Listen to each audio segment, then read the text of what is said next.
2021년 2학기 의학교육학 개론 두 번째 시간은 챕터 2 Educational Theory에 대한 개괄이 되겠습니다.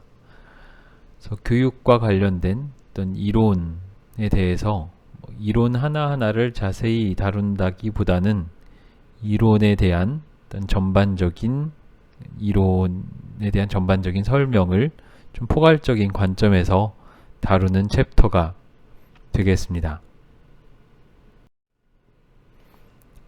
그래서 이 챕터의 구성을 보면 다음과 같습니다. 먼저 이 챕터의 전반적인 내용을 요약해주는 오버뷰를 보고 그 다음에는 간단한 도입부, 그리고 나서 이론은 무엇인가, 어떤 유형의 이론이 존재하는가, 그래서 이 어떤 유형의 이론이 존재하는가에 대해서는 Grand Theory, Personal Theory, 그리고 Mid-Range Theory의 이 세 가지로 나눠서 설명을 하고 있습니다. 그리고 왜 이론이 필요한가를 거쳐서 이제 마무리를 짓는 이러한 순서로 이번 챕터는 구성되어 있습니다. 그럼 하나씩 살펴보도록 하겠습니다. 먼저 이 챕터의 오버뷰를 살펴보도록 하겠습니다. 이론이라는 것을 크게 세 가지 수준으로 나눠서 생각하는 것이 유용하다고 합니다. 첫 번째는 Grand Theory이고 두 번째는 Mid-Range Theory, 중범위 이론 정도로 번역이 될 것 같고, 세 번째는 Personal Theory입니다. 이 앞에 있는 Grand, Mid-Range, Personal 이라는 단어에서도 어느 정도 느낄 수 있듯이 위로부터 아래로 갈수록 위쪽이 조금 더 일반화 가능하고 넓은 맥락에 적용되는 이론을 얘기한다면 아래쪽으로 갈수록 일반화할 수 있는 정도는 조금 더 낮을지라도 어떤 국지적인, 로컬한 혹은 구체적인 맥락을 잘 반영하는 것에서 장점이 있는 이론이라고 할 수 있겠습니다. 그래서 좋은 교육 이론을 어떻게 판별할 수 있느냐라고 했을 때 그것은 그 이론 자체가 옳으냐 그르냐의 문제가 아니라 그 이론을 썼을 때 어떤 문제 해결에 도움을 줄 수 있느냐, 도움을 받을 수 있느냐, 혹은 학습 활동을 더 개선하는데 도움이 되느냐, 이런 것이 더 중요하다는 것을 이 두 번째 핵심 요약으로 하고 있습니다. 세 번째는 Theory Aware, 한국어로 어떻게 번역하는 것이 좋을지 모르겠는데 이론에 대해서 이론을 잘 인지 혹은 인식하고 있고 이론에 민감하다고 해야 될 수도 얘기할 수도 있을지 모르겠습니다만, 이렇게 Theory Aware 하다는 것은 어떤 특정한 교육 활동이 기반을 두고 있는 원칙을 단어로서 표현할 수 있다. 여기 있는 단어는 조금 더 이론과 관련된 어떤 단어가 될 테고요. 그래서 어떤 원칙을 이론에 기반해서 잘 표현할 수 있을 때 Theory Aware 하다고 얘기할 수 있겠습니다.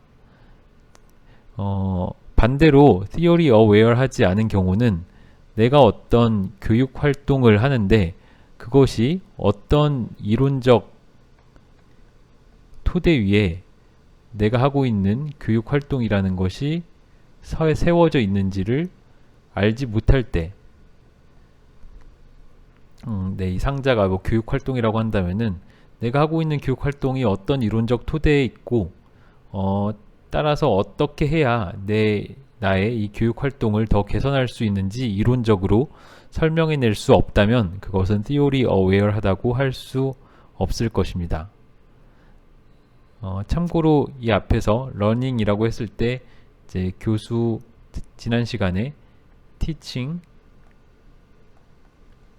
그리고 Learning을 교수 학습으로 번역한다는 것을, 티칭 앤 러닝을 우리말로는 뭐 교수학습이라고 번역한다는 것을 참 한 번 더 말씀을 드리고자 하고요. 그리고 어떤 교육활동, 모든 교육활동의 목표는 반드시 그 교육활동의 근간을 이루는 이론 혹은 이론들을 반영해야 할 것입니다. 그래서 어떤 교육활동이 있는데 그 교육활동을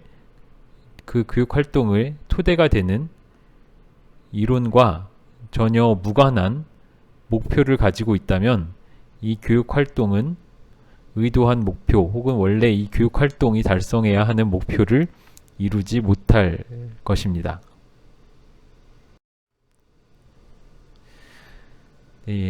앞서 설명한 이러한 오버뷰의 내용은 이 챕터의 전체적인 설명을 하는 과정에서 조금 더 자세히 예시와 함께 설명이 될 예정입니다.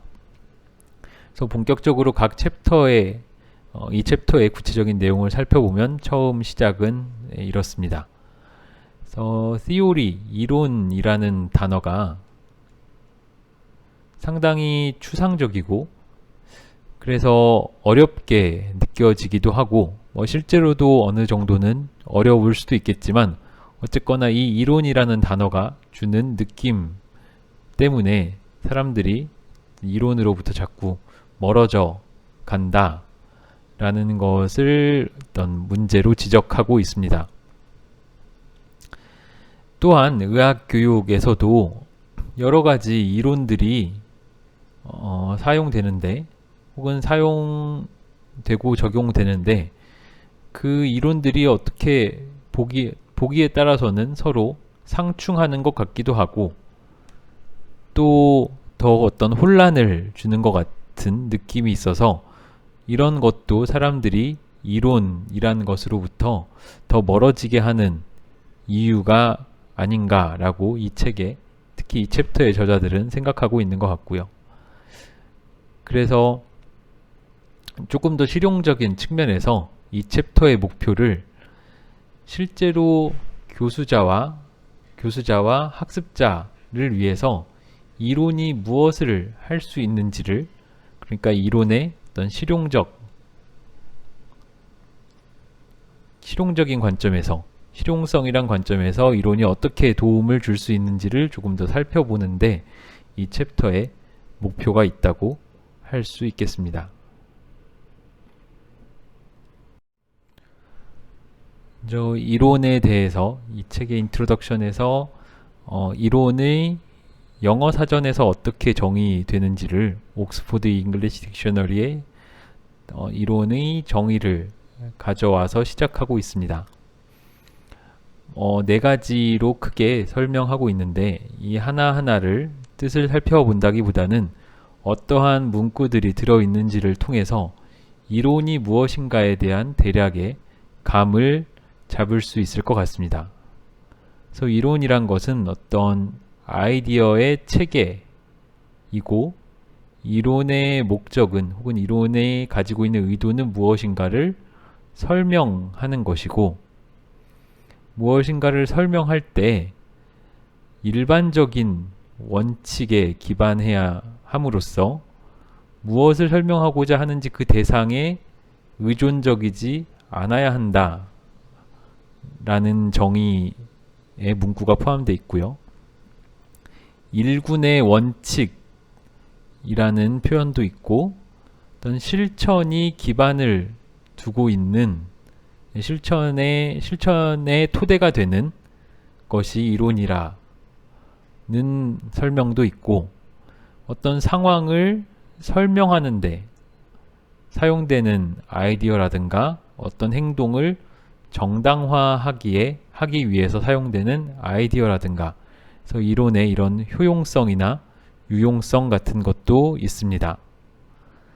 위에 A set of principles와 비슷하게 어떤 진술 혹은 명제의 집합이라고 정의되기도 하고 그래서 그 집합으로서 특정 주제의 원칙을 묘사하는 것이다 라는 이런 것들이 이론에 대한 어떤 전체적인 느낌이나 이미지, 어떤 감각을 잡고 시작하는데 도움이 될 것 같습니다.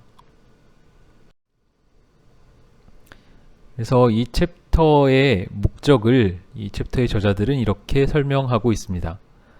가장 먼저 워낙 이 이론이란 단어에 대해서 사람들이 너무 어렵다 혹은 그렇게 이론이란 것까지 필요하지 않다, 불필요하다, 혼란스럽다 라는 느낌을, 특히 교육 이론에 대해서 그런 느낌을 받는 경우가 많기 때문에 어쨌거나 이 이론이란 단어를 조금 더 편하게 느끼는 것이 첫 번째 목표로 설정되어 있고, 두 번째는 여러 이론들 사이에 차이를 조금 이해했으면 좋겠다라는 것이 두 번째 목표이며, 그러한 이론들이 어떻게 교육자들이 실제로 교육 행위, practice, 여기서의 practice는 educational, 교육적 어떤 실무 혹은 실천, 이 practice란 말도 번역이 꽤나 까다로운 것 같은데요. 교육적 실천이 될 수도 있고, 뭐 실무 혹은 교육 행위, 교육 활동, 하여튼 이런 것들을 교육 행위를, 교육 활동을 개선하는데 어떻게 이론이 도움이 될 수 있는지 몇 가지 예시를 이해했으면 한다라는 것이 또 하나의 목표가 되겠습니다. 그리고 마지막으로 무엇보다 중요한 것은 그렇게 배운 것을 실제로 이 챕터를 읽은 혹은 지금 이 수업을 듣고 계신 선생님들께서 실제로 본인의 교육과 관련된 활동에 잘 적용해, 조금이나마 적용해 보시길 바란다라는 이 세 가지 정도의 목표를 저도 마찬가지로 가지고 이 챕터를 설명해 보도록 하겠습니다. 앞서 인트로덕션에서 옥스포드 영어 사전의 theory의 정의를 살펴보고 시작했는데요. 거기에 이어서 이 챕터에 이어지는 파트의 제목도 이론이란 무엇인가, What is a theory? 입니다. 처음 시작을 어떤 책의 문구를 인용하면서 시작을 합니다. 제가 봤을 때는 이것을 본다고 해서 이론에 대해서 확 와닿는지는 잘 모르겠지만 그래도 한번 살펴보겠습니다. 이론은 어떤 목표에 이르는 길을 보여주지만 그 자체가, 즉 이론 자체가 어떤 목표가 되지는 않는다. 이론은 어떤 안전감 혹은 확신을 주지만 확실한 이론이라는 것은 존재하지 않는다. 이론은 과거에 있었던 일에 대해서 빛을 비춰주지만 빛이 있는 곳에는 언제나 그림자가 있기 마련이다. 이론을 만든다는 것, theory building은 아주 고귀한 지위를 갖는 그런 작업이지만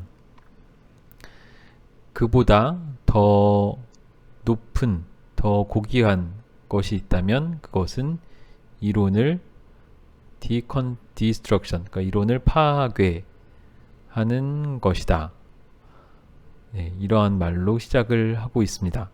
역시나 다시 봐도 어렴풋하게 무슨 말을 하려는지를 알 것 같기도 하면서 여전히 애매한데, 이어서 그 다음에 나오는 내용들을 살펴보도록 하겠습니다. 그래서 이론이 무엇이냐고 할 때 유용한 이론의 본질은 무엇인가를 설명하는 능력에 있습니다.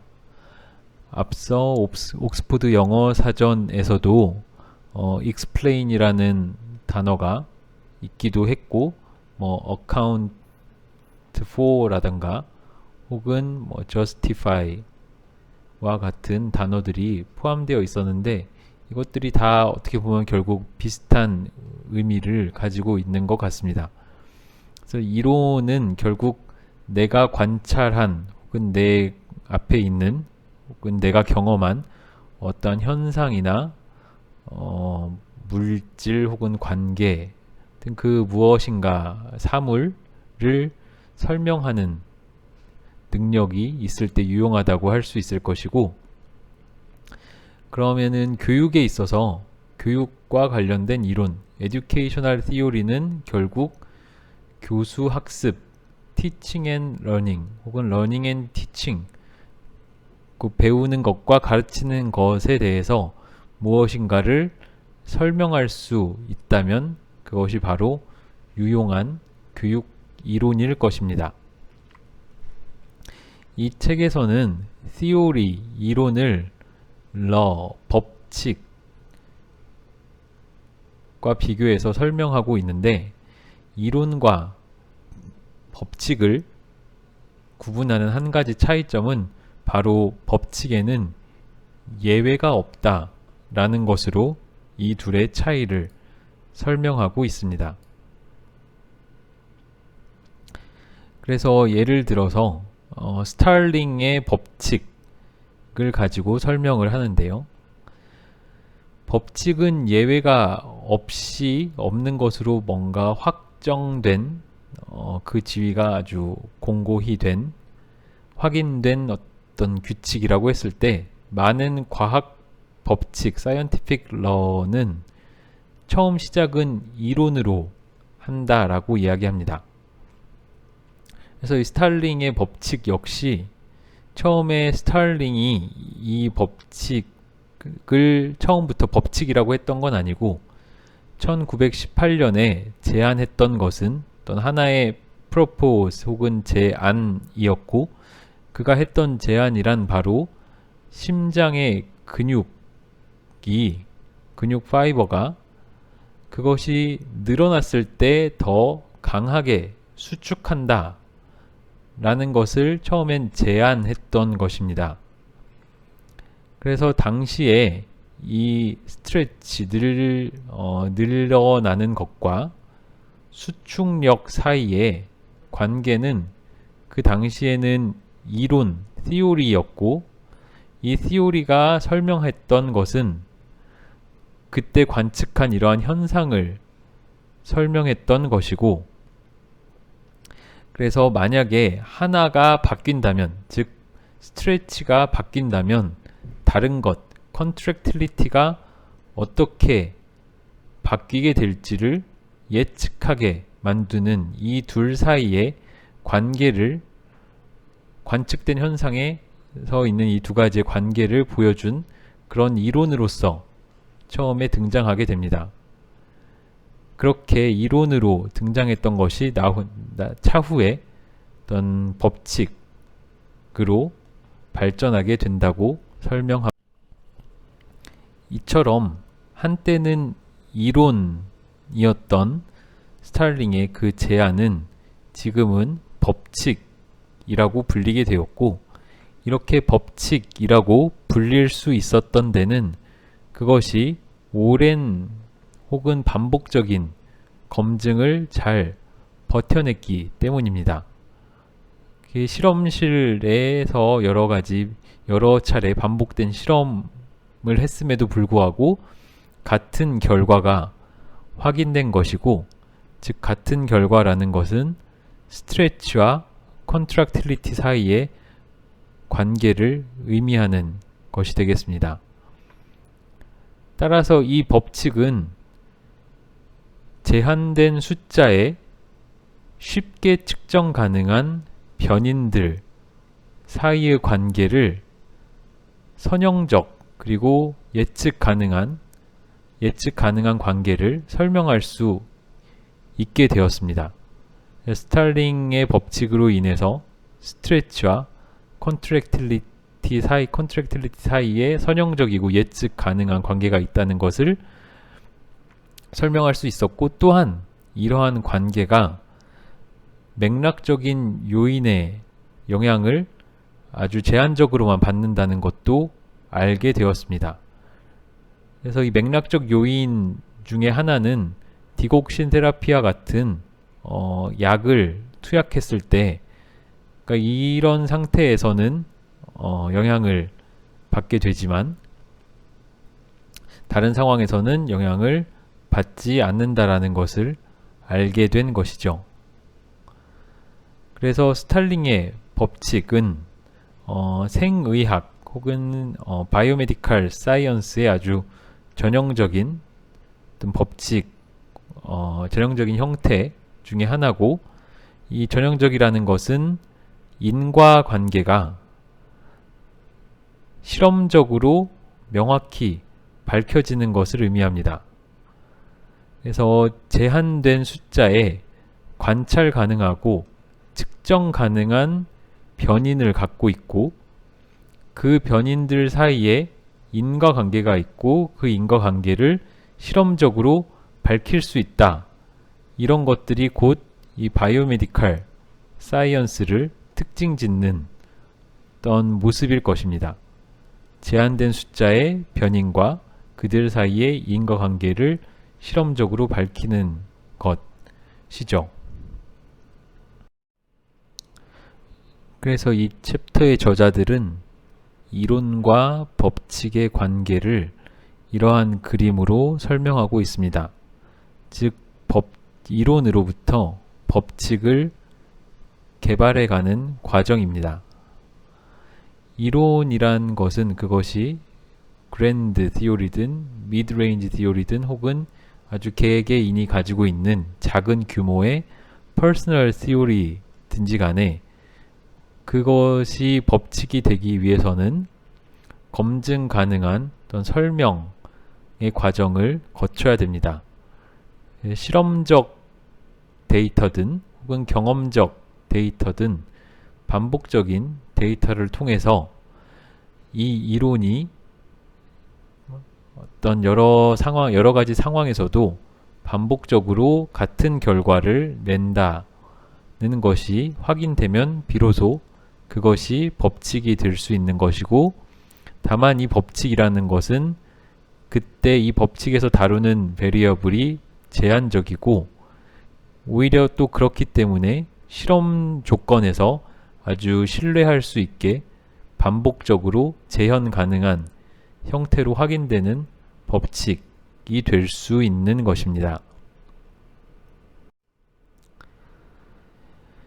앞서 스탈링의 법칙을 가지고 이론이 법칙이 되는 과정을 설명했는데, 이는 또 그런 것이 사이언티픽 티오리 혹은 바이오메디컬 사이언스의 전형적인 모습이라고 덧붙여서 설명을 했습니다. 그렇다면 교육에서의 이론은 어떠할까요? 교육에서의 이론이 이런 과학적 이론과 다른 여러 가지 다른 점이 있겠지만, 그 중 하나는 이 교육 이론은 인간 혹은 사람들 사이의 상호작용을 포함하고 있다는 것입니다. 그리고 이 사람 간의 상호작용, 그것이 교육적 상호작용을 포함해서 이 사람 간의 상호작용이라는 것은 심장 근육 파이버의 수축처럼 어떤 선형적인 관계에 있는 경우는 거의 없고, 대부분은 그렇게 안정적으로 예측 가능하지도 않고, 아까 스트레치와 컨트랙틸리티의 두 개의 변인만 가지고 이 법칙을 만들었지만, 그렇게 딱 아주 적은 숫자의 베리어블만 다루는 그런 상황은 거의 발생하지 않습니다. 하지만 그럼에도 불구하고 교육에서의 이론 혹은 사람들 사이에서의 관계 혹은 현상을 보여주는 이론도 여전히 어떠한 패턴을 보이기는 합니다. 그래서 이를 데미 레귤러리티라고 부릅니다. 예를 들어서 어떤 노인 친척, 고령의 친척이 있다고 생각해 보고, 그 여러분의 어떤 고령의 친척이 몇 번 아주 심하게 넘어져서 극도로 불안해하고 또 스스로 자기 자신에 대해서 더 이상 확신을 갖지 못하고 불안해하는 모습을 보인다고 합시다. 그러면은 이 상황에 대해서 이 고령의 친척이 두 발로 서 있는 것 자체가 불안정해져서, 그리고 각각 한 번씩 넘어질 때마다 자신감이 저하되었고, 그래서 점점 더 넘어질 위험이 높아졌고, 그래서 어떤 지팡이가 있으면 도움이 될 것이다, 이런 식으로 한번 theorize, 이론화할 수도 있을지 모릅니다. 그러니까 두 발로 서 있는 것 자체가 불안정해졌기 때문에 자꾸 넘어지게 되고, 넘어지니까 자신감이 또 떨어지고, 그러니까 다시 더 넘어지게 되고, 그렇기 때문에 지팡이라는 인터벤션 혹은 어떤 도움 물체가 있으면 이런 상황을 해결할 수 있을 것이다, 뭐 이런 식의 몇 가지 베리어블을 가지고 이론을 만들어 볼 수도 있을 것입니다. 일종의 관계, 그리고 인과관계를 보여주는 이론이라고 할 수 있겠죠. 앞에서 설명한 것처럼 어떤 친척이 자꾸 넘어지는 모습을 보고 이론을 만들거나 한번 이론을 세워보는, 이론을 제안해보는, theorize라고 말한 뭐 이러한 활동은 가능할지도 모르겠습니다. 하지만 만약에 fall, 즉 넘어짐 혹은 낙상에 대한 법칙을 만들어 본다고 한번 가정해 본다면, 그러니까 이론이 아니라 법칙을 만든다고 가정해 본다면 아주 많은 문제에 할 것을 예상할 수 있습니다. 예를 들면 어떤 사람들은 낙상 없이도 자신감을 잃기도 하고, 또 사람마다 낙상과 자신감이 사람마다 아주 크게 다르고, 또 그래서 그것을 측정한다는 것 자체가 매우 어려운 일이 될 수도 있습니다. 설령 측정 가능하다고 해도 낙상이라는 것에 미치는 요인이 너무 많아서 어려움을 겪기도 하고, 또 작은 아주 사소한 사고로도 자신감을 크게 잃는 사람이 있을 수도 있고, 반대로 큰 사고로도 자신감을 잃지 않는 사람도 있을 수도 있습니다. 또한 어떤 사람들은 자신감에 전혀 변화가 없는데 디멘시아, 치매가 있어서 낙상이 증가 혹은 낙상의 위험이 증가한 사람이 있을 수도 있습니다. 이처럼 티오리 혹은 이론화, theorize 하는 것과 다르게 법칙을 개발하는 것은 어떤 인간이 개입된 혹은 사람의 경험이나 활동에 있어서 훨씬 더 어렵고 복잡한 일이 될 것입니다.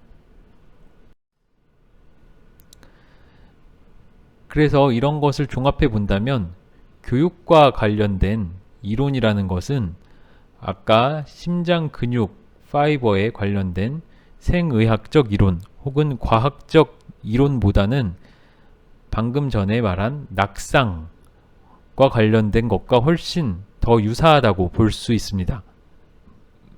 그 이유는 그러한 교육 상황이 가지고 있는 복잡성, 즉 복잡성을 다루기 때문이기도 하고, 인간이라는 것이 실제 그 상황마다 상당히 다양한 모습, 베리어블 혹은 여러 변동을 가진다는 것이 또 원인이 되기도 할 것입니다. 따라서 어떤 것 하나가 전적으로 옳거나 그런 것은 없고, 교육 이론이라는 것은 결국 그것이 실세계의 문제를 해결해 주는데 도움이 된다면 그 자체로 유용하다고 할 수 있을 것입니다. 이론이 결국 실세계의 real world problem, 실세계의 문제를 해결하는 데 도움이 되는 한 이론이 유용하다라고 했을 때 이 다음에 이어지는 파트, 어떤 종류의 이론이 존재하는가에 이어서 처음 나오는 이 두 가지 인용문은 꽤 인상이 깊다고 할 수 있겠습니다. 그래서 호르헤 루이스 보르헤스는 모든 이론은 정당하다, 합당하다. 하지만 그것은 중요하지 않다. 중요한 것은 그것을 가지고, 그러니까 이론을 가지고 무엇을 하느냐이다 라고 얘기했고, 칼 포퍼는 이론이 만약 어떤 상황에 대해서 유일하게 적용 가능한 혹은 유일하게 가능한 이론처럼 어떤 이론이 보인다면 이것은 그 이론을 제대로 이해하지 못했거나 혹은 풀려는 문제를 제대로 이해하지 못했거나 그 둘 중 하나 혹은 둘 다에 해당하는 사인이라고 생각해 봐야 된다. 이렇게 말을 남기기도 했습니다. 이 챕터의 도입부에서 이론을 크게 세 수준으로 나눠서 하나는 Grand Theory, 그리고 중간 단계인 Mid Range Theory, 그리고 가장 좁은 범위인 Personal Theory로 나눌 수 있다고 하였습니다. 네. Mid Range 그리고 Personal 이렇게 나눌 수 있는데 그 중에 첫 번째인 Grand Theory의 예시로서 이 책의 저자들은 마르크스의 예를 들고 있습니다. 마르크스는 19세기에 사회는 계급 투쟁의 결과로서 진보한다 라고 이제 theorize, 그러한 이론을 제안했는데 이 이론이 직접적으로 실험을 통해서 증명될 수 있는 혹은 경험적으로 엠피리컬하게 실증적으로 증명될 수 있는 가설을 유도하거나 생성해내는 것은 아닙니다. 그리고 이러한 이론은 마르크스가 읽고 관찰하고 경험하고 생각한 것을 토대로 제안한 이론이라고 할 수 있습니다. 하지만 이렇게 직접적으로 가설을 유도해내지 않고 어떤 검증 가능한 가설로 연결되진 않지만 이러한 이론이 영향력을 갖는 것은 그것이 어떤 무엇인가를 설명하고 예측하는데 도움이 되고 유용하기 때문이고 의학 교육에도 마찬가지로 어느 정도 해당이 될 수 있습니다. 그래서 이것은 어떤 전체 시스템에 대한 생각이고, 그래서 그랜드 티오리라고 불리며 학자들은 이 그랜드 티오리를 가지고 중요한 실세계의 문제를 설명하는데 도움을 받거나 또는 그러한 용도로 사용하게 됩니다. 방금 전에 설명한 그랜드 티오리가 어떤 가장 넓은 범위의 극단에 있다면 반대쪽 극단에 있는 것은 바로 이 퍼스널 티오리입니다. 이 퍼스널 티오리의 예로서 이 저자들이 들고 있는 것은 출근을 하기 위해서 차를 몰고 갈 때 어떤 길로 가느냐에 대해서 한 개개인이 가지고 있는 이론과 같은 것입니다.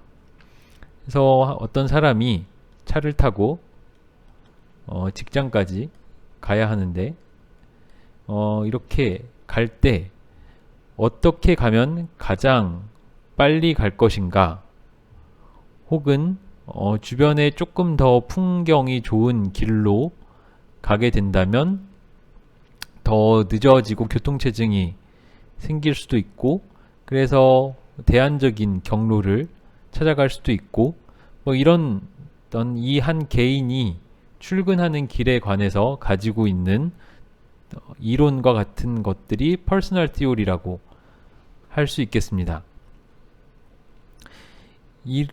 이러한 이론을 지칭하는 다른 말로는 프랙티컬 티오리라고 부르기도 하는데, 마치 직장까지 출근하는 가장 최선의 경로와 같이 개개인이 교육 혹은 임상적 실무나 실천과 관련해서 그것을 지지해주는, 서포트해주는 이론을 프랙티컬 티오리라고 부르기도 한다라고 설명하고 있고, 앞서 설명한 막시스트 티오리가 극단적으로 일반화 가능한 반면 연구나 어떤 실무, 실천의 실경험적인 세계에 대해서는 그다지 밀접하게 관련되어 있지 않은 반면에 프랙티컬 티오리는 완전히 그 반대에 있어서 어떤 경험적인 세계에 아주 밀접하게 연결은 되어 있지만 그것의 일반화 가능성은 아주 제한적이라는 특징이 있습니다. 다르게 말하면 이 출근길의 예시를 들면 이 사람이 개개인의 이 사람의 개인적 취향에 따라서 어떤 출근길을 선택하는지에 대한 어떤 프랙티컬 티오리 혹은 퍼스널 티오리를 가지고 있다고 했을 때, 이것은 이 사람이 실제로 출근을 하는 이 구체적인 경험과 실천 혹은 실세계와는 아주 밀접하게 관련이 되어 있지만, 이러한 개인의 경험을 일반화하는 것은 어렵다라는 것으로 적용시켜서 이해할 수 있겠습니다. 앞서 그랜드 티오리와 퍼스널 티오리를 이야기했는데, 그 중간에 있는 것이 미드레인지 티오리가 되겠습니다. 머튼이라는 20세기의 미국의 사회학자는 미드레인지 티오리라는 용어를 새로 제안을 하였는데, 이 미드레인지 티오리가 퍼스널 티오리와 그랜드 티오리의 그 중간 정도에 존재하는 수준을 다루는 이론이라고 할 수 있습니다.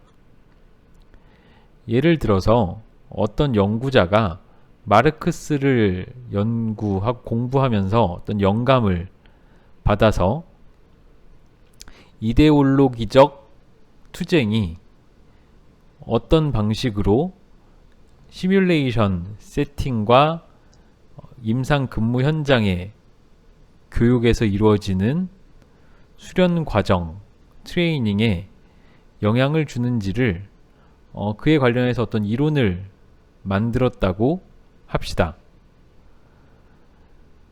그래서 시뮬레이션이라는 상황과 실제 근무 현장이라는 상황에서 어떤 이데올로기적 스트러글, 투쟁이 발생하는데, 이것이 어떻게 트레이닝에 혹은 의학교육에 영향을 주는지에 대해서 뭐 설명이 어렵지만 어쨌거나 이런 완전히 전체 사회를 아우르는 마르크스와 달리 의학교육의 특정 영역에 제한된 이 이론을 개발했다고 치면, 여기에 대해서는 어떤 경험적인 실증적인 연구를 해볼 수도 있고, 그것을 통해서 실천적인 수준에서 설명 가능하고 예측 가능하고 유용한 무엇인가를 만들어낼 수도 있을 것입니다.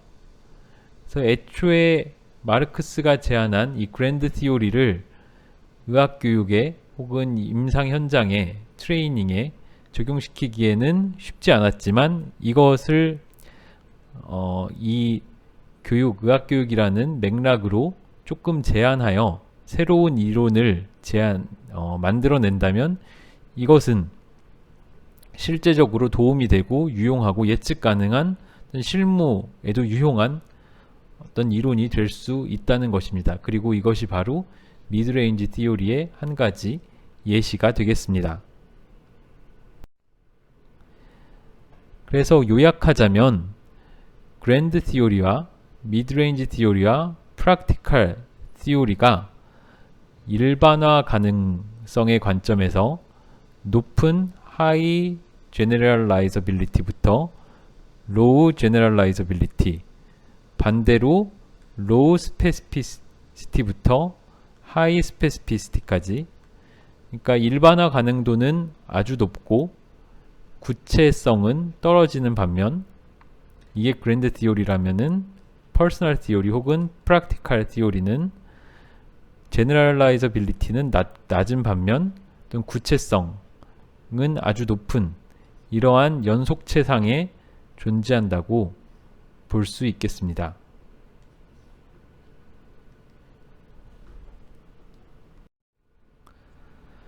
그래서 지금까지 설명한 내용을 그림으로 요약하면 이렇게 정리할 수 있습니다.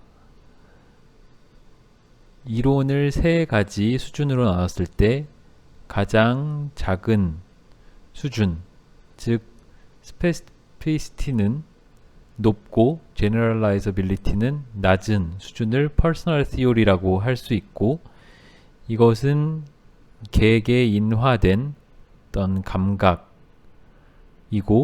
그래서 한 개인의 우선순위와 가치와 신념을 보여주며 개개인의 경험이나 일화에 의해서 형성되는 이론이 되겠습니다. 그리고 이를 사람들은 어떤 상식이라고, 개개인들은 자신의 경험을 그렇게 믿고 있죠. 그것이 조금 더 일반화되고 반면 스페시피시티는 조금 낮아진다면 미드레인지 티오리로 발전하게 됩니다. 아주 구체적인 상황으로부터 약간은 어느 정도 충분한 추상화가 이루어져서 조금 더 일반적으로 의미 있는 형태의 이론을 갖추게 되고, 그러나 여전히 어떤 자료 데이터 센시티브, 데이터에 약간은 민감한 상태에 있으며 조금 더 정교화될 여지가 있는 상태가 미드레인지 티오리가 되겠습니다.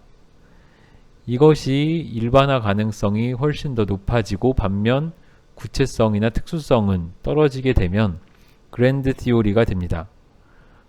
그래서 사고의 전체 시스템을 의미하고, 예를 들어서 존재에 관한 방식이나 특성에 대한 설명은 온톨로지, 존재론, 지식이나 무엇이 지식이라고 볼 수 있는가에 대한 어떤 이론이라면 인식론, 그리고 세상이 어떤 식으로 나아가야 하는가 혹은 나아가는가에 대한 아주 포괄적이고 광범위한 이론, 이런 것들이 그랜드 티오리의 범위에 속하겠습니다. 그렇다면 이어지는 챕터에서는 그렇다면 왜 이론이 필요한가에 대해서 구체적인 사례를 바탕으로 설명을 혹은 예시를 들어보도록 하겠습니다. 이 첫 번째 예시는 통증 클리닉에서의 어떤 학생의 교육 관련된 내용입니다. 통증 클리닉에서 통증에 관한 뉴로피지올로지를 다루는 어떤 모듈이 있었다고 합니다. 그래서 이 대학에서는 학부 의과대학생, 그러니까 의과대학생들에게 통증 클리닉을 방문할 수 있는 기회를 주었습니다. 그래서 이 기회를 통해서 통증의 뉴로피지올로지를 학습했으면 좋겠다라는 기대를 가지고 있었겠죠. 통증 클리닉 팀에서는 어떻게 학생들이 이 실습, 비짓이라고 하면 실습이라고 번역하면 대충 맞을 거고, 이 실습 기간에 어떻게 최대한 잘 배울 수 있을까에 대해서 논의를 했다고 합니다.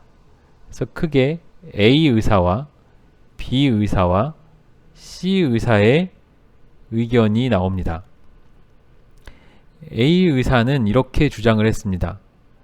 이 통증 클리닉 팀에서는 반드시 학년 말 시험에 진통제의 양리학에 관한 문제를 출제하고, 그래서 학생들에게도 진통제의 양리학에 대해서 출제를 했다는 것을 확실하게 알려야 한다 라고 이러한 주장을 합니다. B 의사는 학생들에게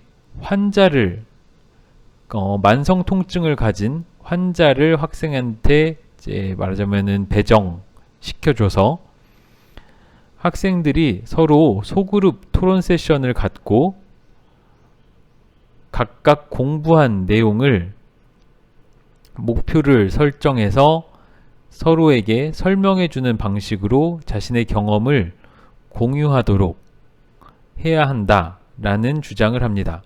그러니까 앞에서 학년 말 고사, 시험 문항을 출제하자는 것과는 조금 다른 만성 통증을 가진 환자를 배정시켜주고 토론하게 하자라는 조금 다른 의견을 얘기하고 있죠. 또 이와 A나 B와 달리 C는 학생들이 임상 교수진, 그러니까 페인 통증 클리닉의 어떤 임상 스텝들을 하고 대화를 할 수 있는 기회를 줘야 된다고 이야기를 합니다. 그래서 학생들이 통증에 관한 자기 자신의 경험을 한번 성찰해보고, 혹은 자기 가족들이 가졌던 통증에 대한 경험을 성찰해보게 할 수 있는 기회를 줘야 된다고 얘기합니다. 그 이유는 학생들이 의사가 되는 것이 어떻게 통증으로 고통받고 있는 사람들을 도울 수 있는지에 대해서 생각해 봐야 하기 때문이라고 C 의사는 주장합니다.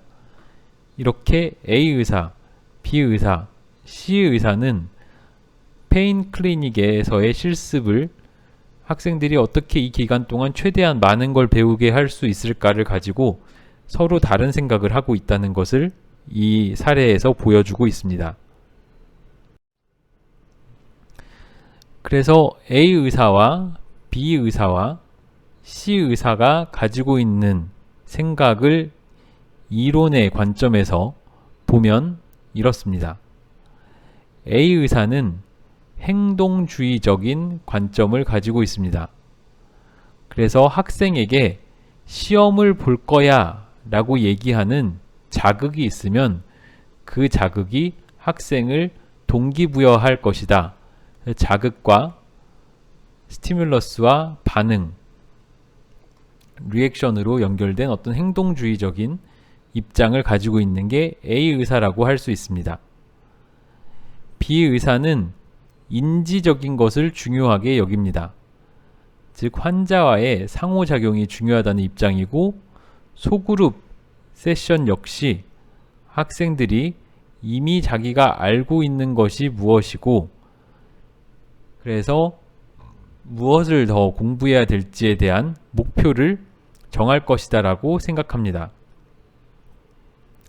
환자를 만나고 이 환자와의 만남을 서로 소그룹에서 디브리핑 하는 것이 학생이 스스로 자기가 모르는 것이 무엇인지를 파악해서 그것을 채우고, 또 미래의 임상에서 더 잘 적용할 수 있는 능력을 길러주는 데 도움이 될 것이다 라는 보다 인지주의적인 접근을 가지고 있습니다.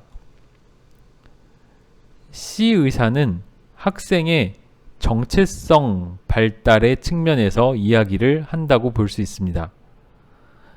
그래서 학생이 어떤 학습을 함에 있어서 실제 임상 프랙티스라는 어떤 사회적 환경 안에서 학습이 이루어진다는 것을 강조하면서, 학생이 배운 지식이 미래의 커리어 초이스에도 영향을 줄 것이다. 이런 식으로 보고 있습니다. A 의사와 B 의사 그리고 C 의사가 가지고 있는 이러한 생각은 비록 여기서 그 A, B, C 의사의 이론의 세세한 것까지 자세히 설명하진 않겠지만 명확히 어떤 서로 다른 그랜드 시오리의 브랜치 차원에서 각각이 서로 다른 생각을 혹은 서로 다른 관점 혹은 이론적인 지향을 가지고 있다는 것 정도는 어느 정도 느끼실 수 있을 것 같습니다. 그래서 이 세 가지의 브랜치 중에 어떤 것이 옳은지에 대해서는 아무도 어떤 근거로서 확실하게 얘기할 수 있는 것이 아닙니다.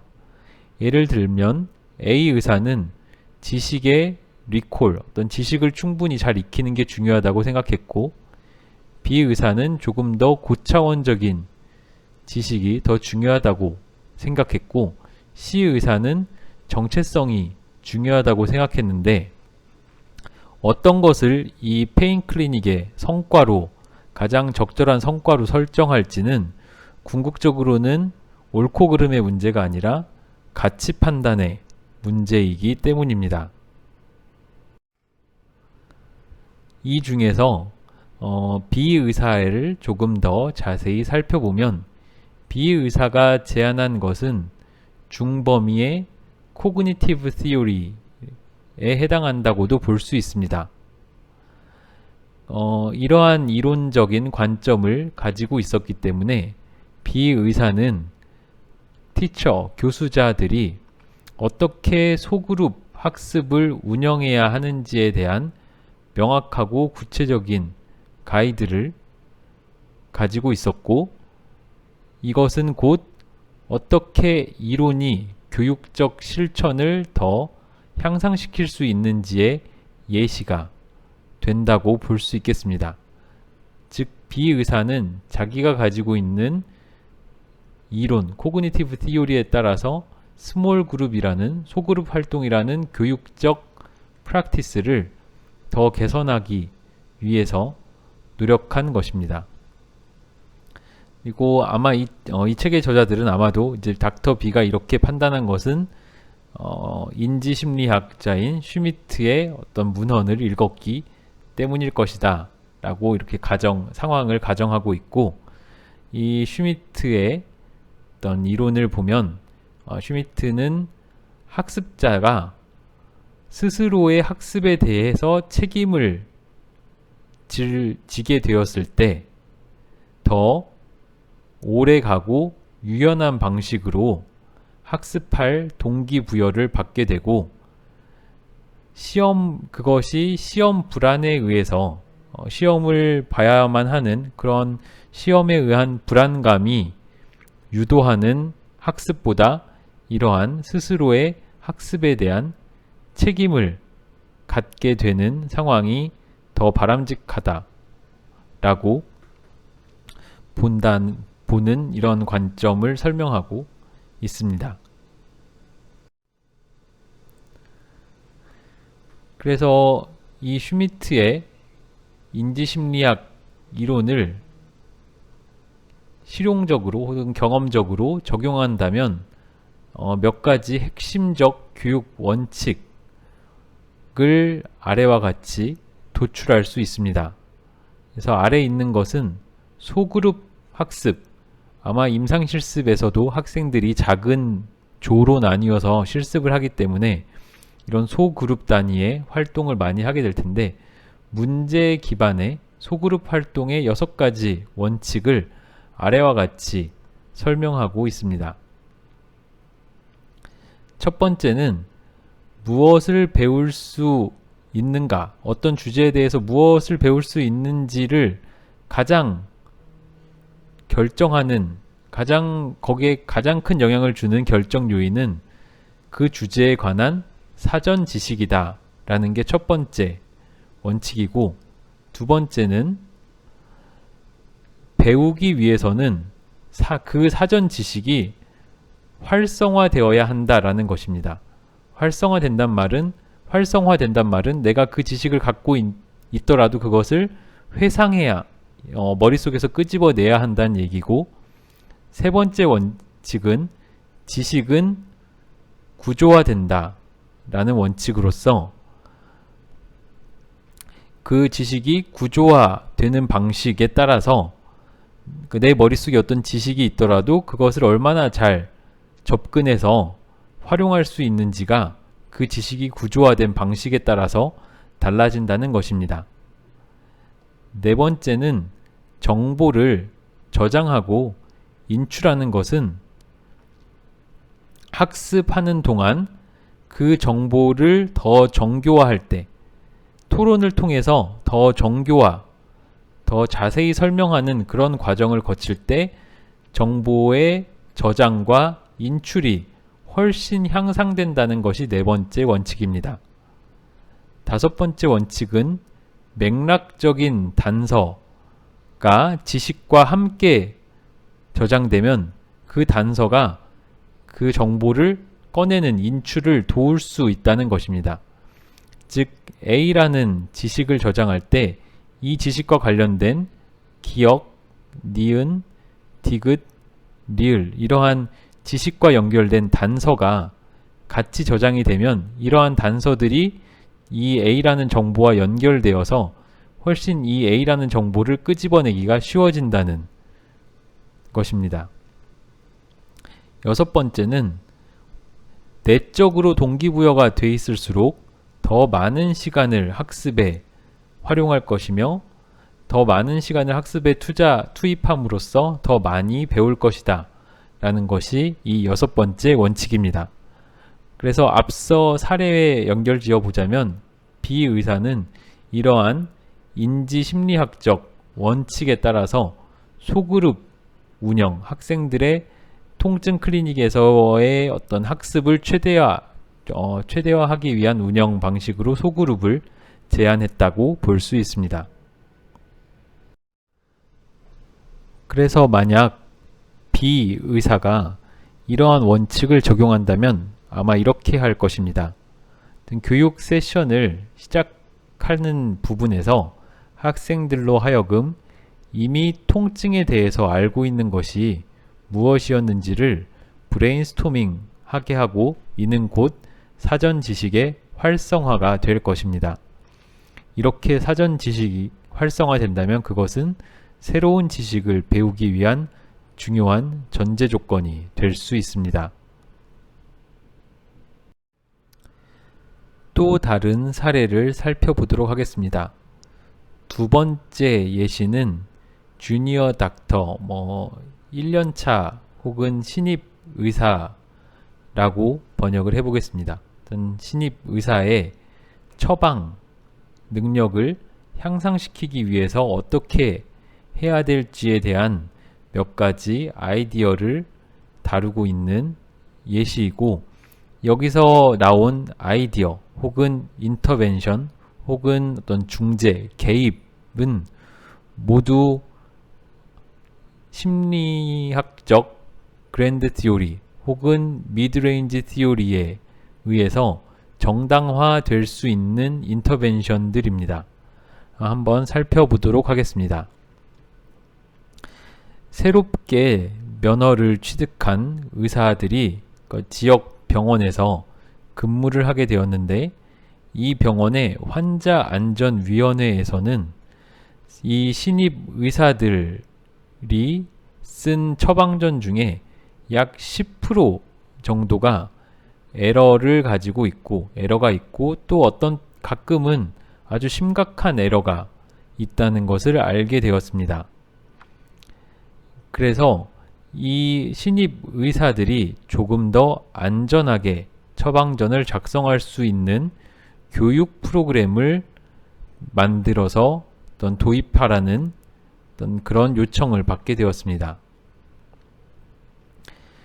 재정 지원은 어느 정도 있는데 교육 시간은 제한적인 상황이라고 가정을 하고, 그래서 가장 먼저 떠오른 생각은 전공의의 지식, 술기, 태도와 같은 것들을 아래와 같은 방식을 통해서 향상시키는 것이었습니다.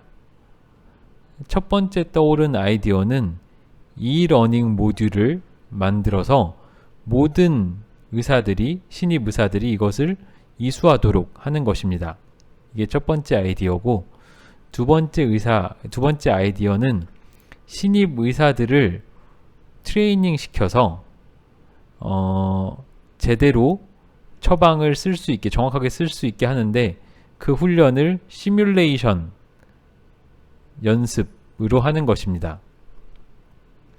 세 번째 방법은 신입 의사들의 역량을 미니 오스키나 지식 시험을 통해서 검사하는 것이고, 시험을 보는 게 세 번째 방법이고, 네 번째 방법은 임상 감독 의사, 지도 의사, 클리니컬 슈퍼바이저로 하여금 처방을 잘 쓰는 것이 얼마나 중요한지를 강조하게끔 지도 의사에게 요청하는 것입니다. 이러한 네 가지 아이디어가 떠올랐다고 합니다. 방금 전에 제시했던 혹은 머리에 즉각적으로 떠올랐던 네 가지의 아이디어를 살펴보면은 상당히 실제로 할 수도 있을 것 같고, 충분히 통제할 수 있는 그러한 교육적 프로세스이기도 하고, 또 그런 것들을 시도하면 환자안전위원회에서 적어도 단기적으로는 꽤 만족해 할 것 같은 그런 대안들입니다. 예를 들면 학생이나 의사들로 하여금 e-러닝 모듈을 듣게 한다거나, 시뮬레이션 상황에서 연습을 하게 하거나, 혹은 오스키와 같은 미니 실습 시험을 보게 하는 것 같은 방법들이 즉각적으로 되게 가능할 것 같고, 또 그렇게 하면은 다른 사람들도 그러면은 프레스크립션이 향상되겠어 라고 생각할 법한 아이디어이기도 합니다. 하지만 이 다음 슬라이드에서 설명할 이 밀러의 피라미드라는 것을 봤을 때, 무언가를 아는 것 혹은 어떻게 할지 아는 것, 그러니까 know와 know, how, 이러한 것을 안다고 해서 반드시 행동으로, 실천으로 옮기진 않는다, 이렇게 연결되진 않는다는 것을 보여줍니다. 아마 쉽게 생각하실 수 있을 텐데, 내가 무엇인가를 알거나 무언가를 어떻게 하는지를 안다고 해서 내가 그렇게 반드시 행동을 하는 것은 아니죠. 그래서 여기 이 예시에서도 프레스크립션을 어떻게 하는지 알거나 그게 무엇인지 알거나 어떻게 하는지 안다고 해서 그게 바로 행동으로 이어지지는 않을 수 있다는 것입니다.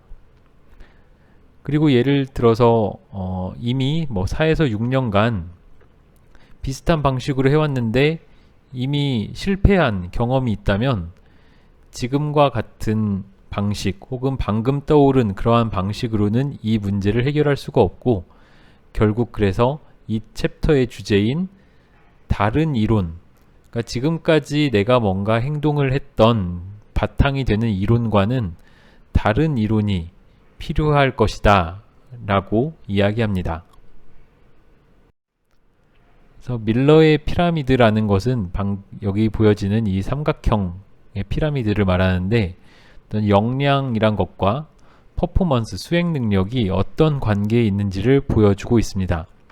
그래서 크게 4단계로 나눠서 설명을 하는데, 첫 번째 단계는 무엇인가를 아는 단계에 있고, 그러니까 이 피라미드가 잠정적으로 가정하고 있는 것은 무엇인가를 알고, 그러고 나면은 그 무엇인가를 어떻게 하는지, 예를 들면은 체혈이라고 하면 체혈이 무엇인지를 아는 단계에 도달하고 나면 그 다음에는 체혈을 어떻게 하는지를, 그 구체적인 프로세스를,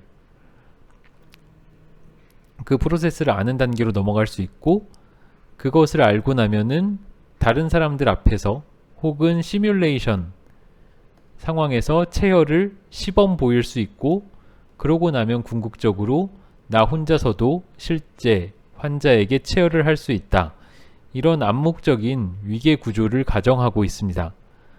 하지만 이 전 슬라이드에서도 말씀드린 것처럼 무언가를 안다고 해서 혹은 어떻게 하는지 안다고 해서 그게 곧 실무에서의 실천으로 이어지지 않는다는 것은 아마 많은 분들께서 경험적으로 잘 이해하시리라 생각합니다. 그래서 결국 이런 밀러의 피라미드와는 다른 이론이 필요하다는 이야기를 하고 있고, 그런 측면에서 이 챕터에서 예시로 들고 있는 것은 Workplace Learning Theory라는 것입니다.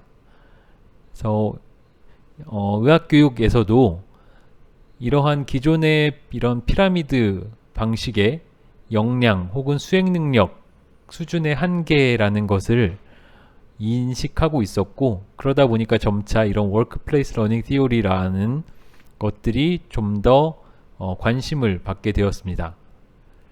그래서 혁명 후 러시아의 토양에서 어떤 그 바탕에서 싹튼 이론이라고 설명하고 있고, 마르크스와 다른 사회주의자 어떤 사상가들의 영향을 받아서 어떤 일군의 학자들이 어떤 학습에 대해서 기존과는 다른 어떤 새로운 관점을 제시한 것입니다.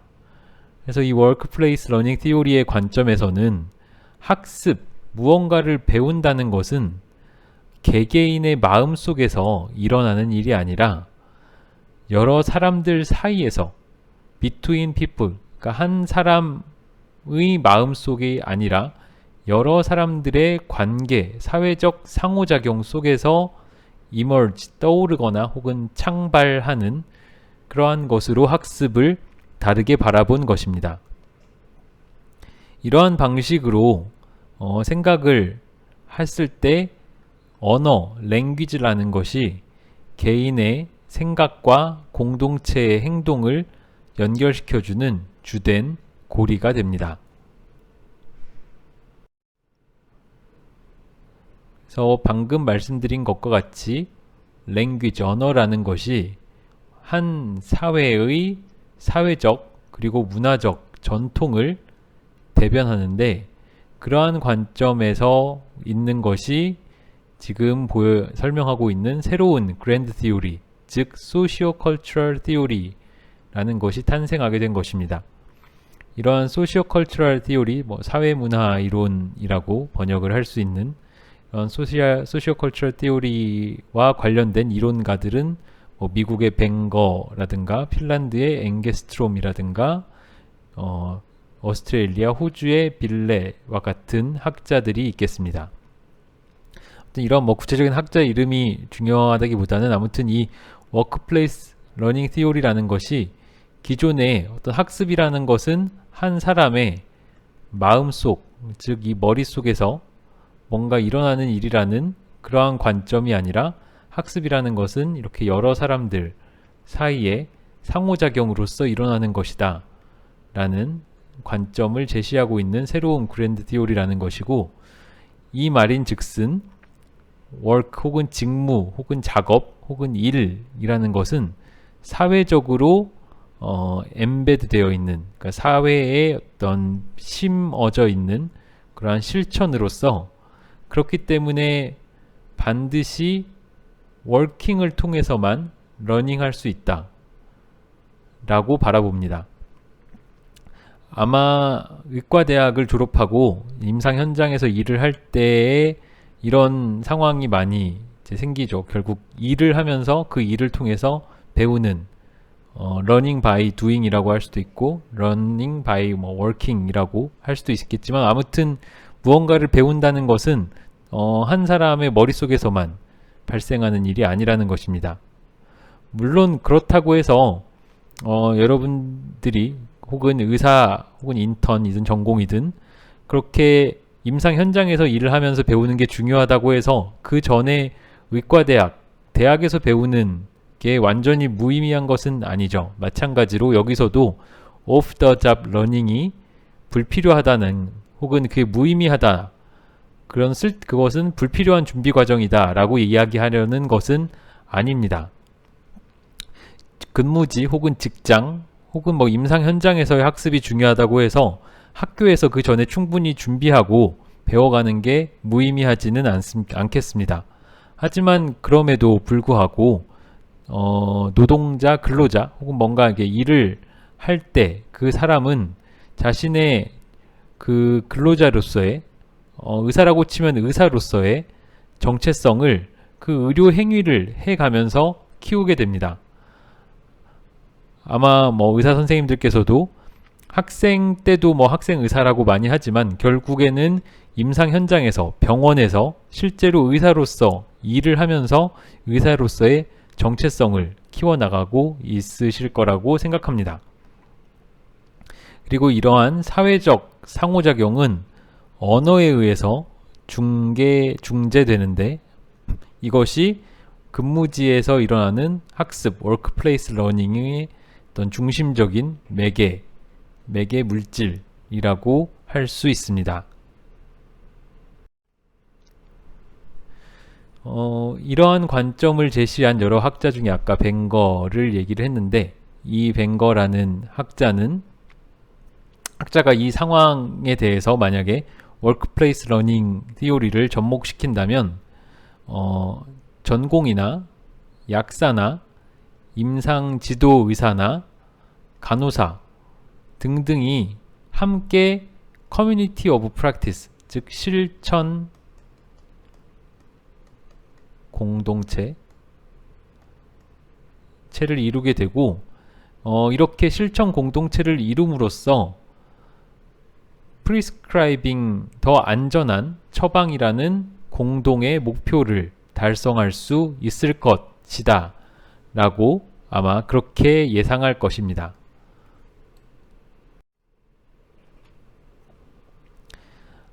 하지만 이러한 그렇기 때문에 방금 전에 그 처방의 문제가 혹은 처방을 잘 하지 못하는 게 주니어 레지던트 뭐 1년차 레지던트가 저지르는 실수로 국한되어서는 안 된다라는 것을 뜻합니다. 즉 주니어 레지던트, 1년차 레지던트가 무언가 실수를 저지르는 것은 단순히 이 레지던트 한 명의 머릿속에서 뭔가 잘못됐기 때문이 아니라 이 의료 행위를 같이 하고 있는 혹은 근무지에서 근무 현장에서 관계를 혹은 상호작용을 맺고 있는 여러 사람들 사이에서 존재하는 학습의 문제이기 때문에 이 주니어 레지던트 한 명의 문제로 국한시켜서는 안 되고 반드시 이와 관련된 모든 사람들이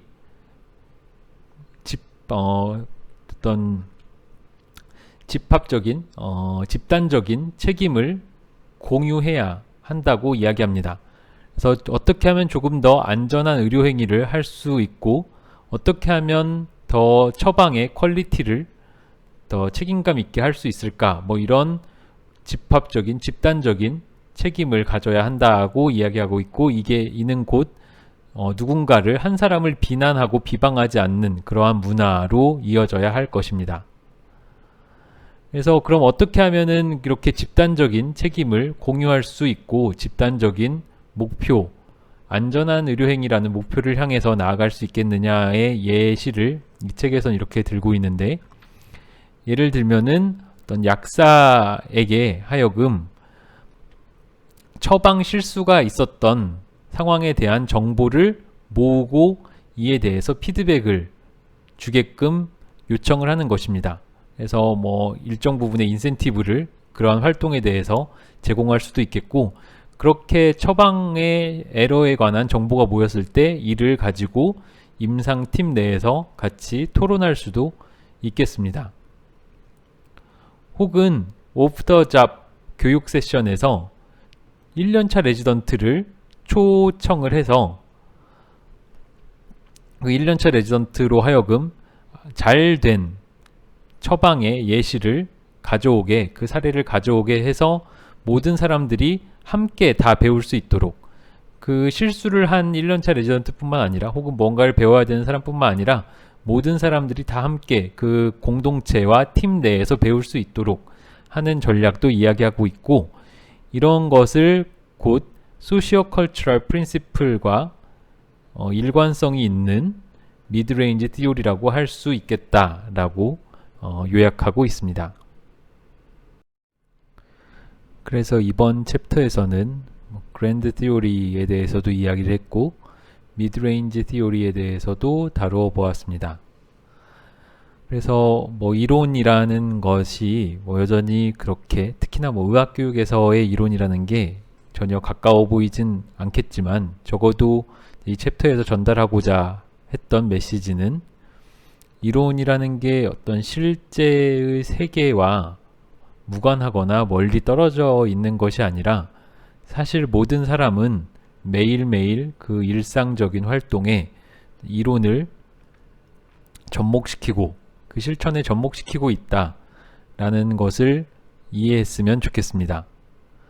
이제 다만 그렇게 하고 있다는 것을 스스로 인식하지 못하고 있고, 혹은 내가 어떤 이론을 접목하고 있는지를 모를 뿐이겠지만, 아무튼 이 챕터를 통해서 그러한 이론들을 조금 더 인식하게 되고, 그래서 앞으로 뭔가 교육과 관련된 활동을 할 때 조금 더 충분한 정보에 기반한 변화, 그리고 이미 앞서